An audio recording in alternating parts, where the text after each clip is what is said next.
This week, Inside the Galaxy. Before we hear from the guys about their match against the San Jose Earthquakes, let's meet the team's newest acquisition, goalkeeper Brian Perk. Behind Tristan Bowen and Michael Stevens, Brian becomes the third Galaxy Academy product to play for the first team. Turns out getting waived by Philadelphia was a blessing in disguise. I was thrilled, I mean, it's not an ideal way to go being waived, obviously, but, I found out probably 3 days later that I was going to LA, back home for me. And I was very happy. One of my roommates in Philadelphia, Kyle Nakazawa, was with me, and he was a little bit jealous, because we're coming home. And I was thrilled. 3 days later, I was on a plane back here, and it was perfect. Ideal, very ideal. I talked to him a lot. He's actually one of my really good friends, so I was up to date at all times of what was going on, and I was really excited when I found out that we got him. The youth development at this club, 3 guys that are, on the first team right now, which is pretty impressive. And for me personally, it's great to know them. Just coming in and saying, I'm not in a situation in the locker room that I'm not familiar with guys, very familiar with them. Michael Stevens I know really well. I've known him for a very, very long time back in residency and, here and at UCLA. So it's always great to be with people that you know. He's smaller as far as goalkeepers go, but he's not limited at all because of it.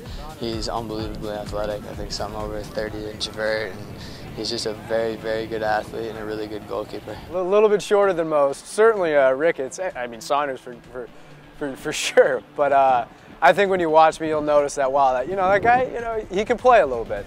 Maybe I'm pretty clean, technical, decent with my feet, and pretty vocal. So there's some things that I lack, but there's a lot of things that I make up for with other things. Very, very quick. I think that's my #1 skill. So a little bit of quickness. That's what you can expect. For me, I think it's a learning experience. I'm only 21, so goalkeepers play a little bit longer than most positions. And if I just every day you just see something that you're like, wow, if I can incorporate in that game, I'm going to be better.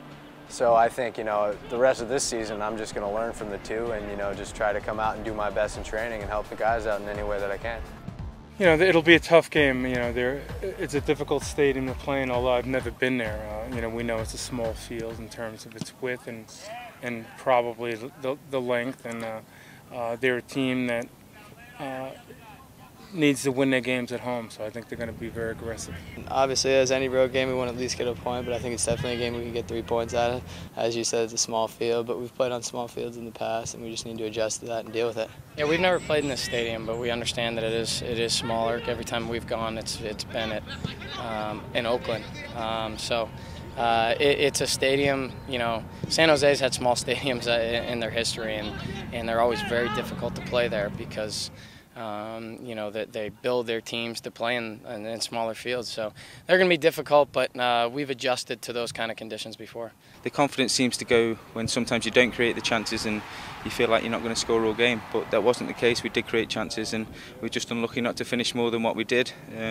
But the most important thing that game is we didn't lose. I think San Jose will remember that we don't quit fighting until the final whistle, and we'll give them a good game and see what the outcome is. This has been Troy Barty for LAGalaxy.com. Thanks for watching This Week Inside the Galaxy.